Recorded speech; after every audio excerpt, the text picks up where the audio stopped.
Good morning.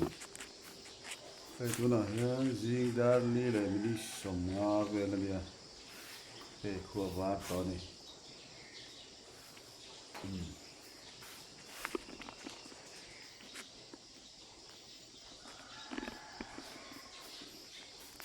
Norway đấy. England anh khéo mấy cả extra time. Anh khéo mấy. Oh, phải khua vát đó. Khua vát đó áp on về. Norway đấy England anh khéo mấy.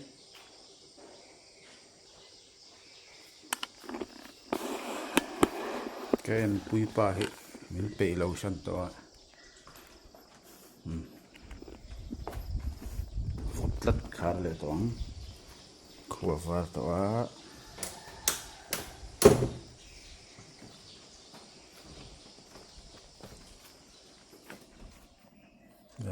Trip. Extra time anh khéo mấy cái này.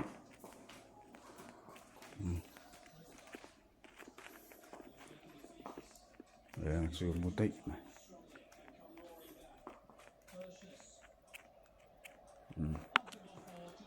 Result hi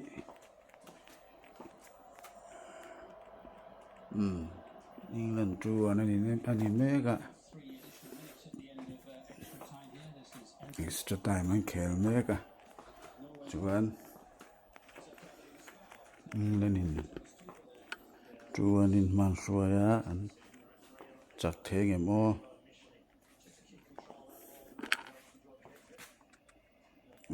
kan lâu ha về là cái lộ đó xí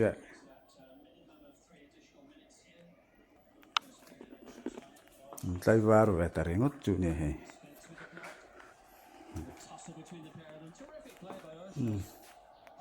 là nó làm hiền anh shoot thế anh em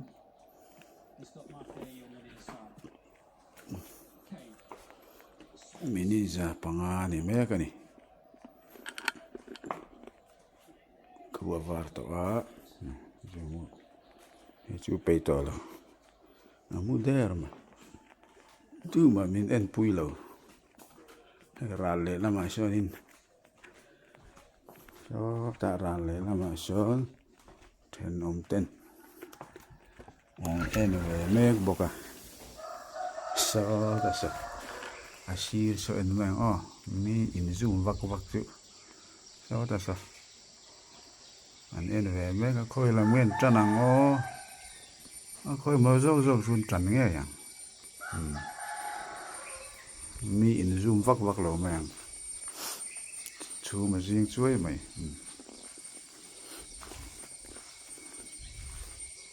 tiếng vel khan bảo ruột cái mấy cái này rồi ina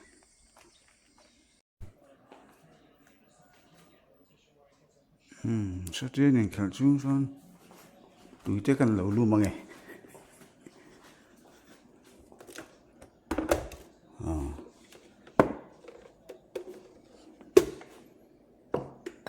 tụi thế hi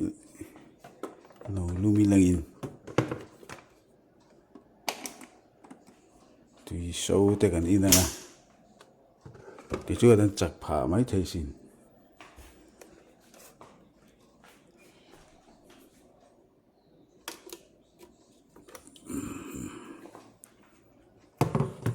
thì chú ăn vak tỏ đâu chứ rồi ra thì ngày chán tốc tỏ thôi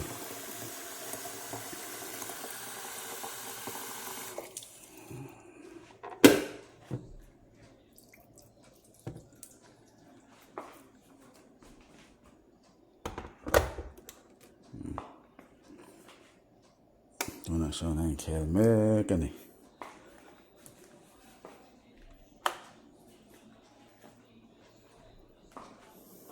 extra ta half time so wala niya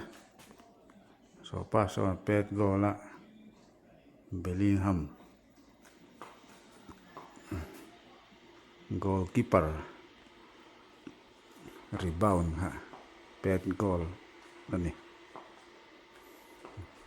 tut ma cha hen voi ni pet goal to vangin gol ruk a khung chho ve da tlat mai hurricane nen thun za ten ang der to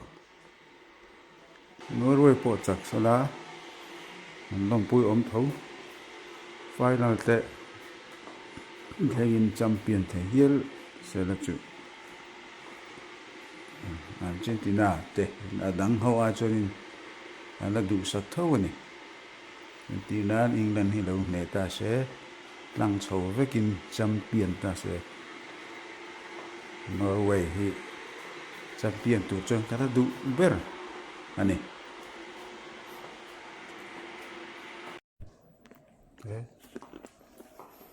mini za so pasari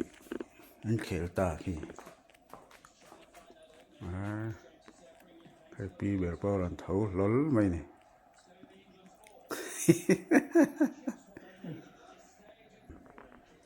ra chu an clean ta lo he mu mi mai ene e inte siam su a vai mi te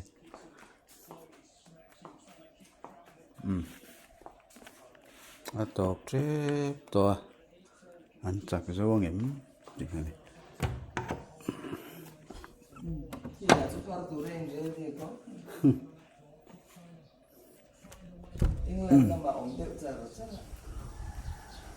good morning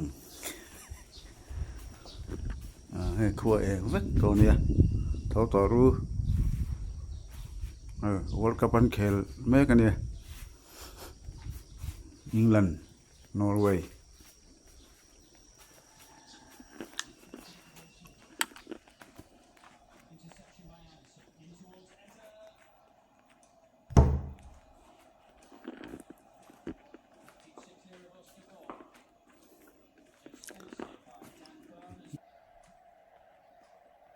ra xong pakua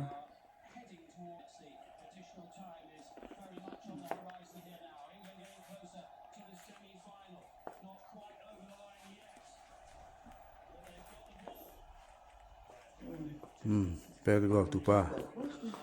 en chak zong do nem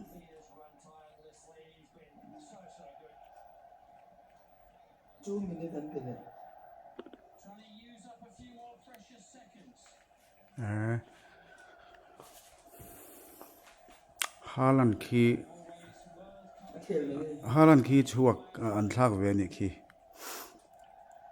tun tung chu dei lo tlat mai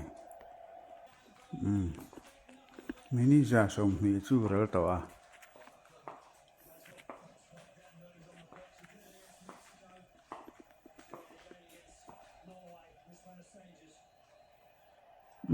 ti khan England semi final an lut ta hei kan lo ha ve lak lo to se kan ha fu vie we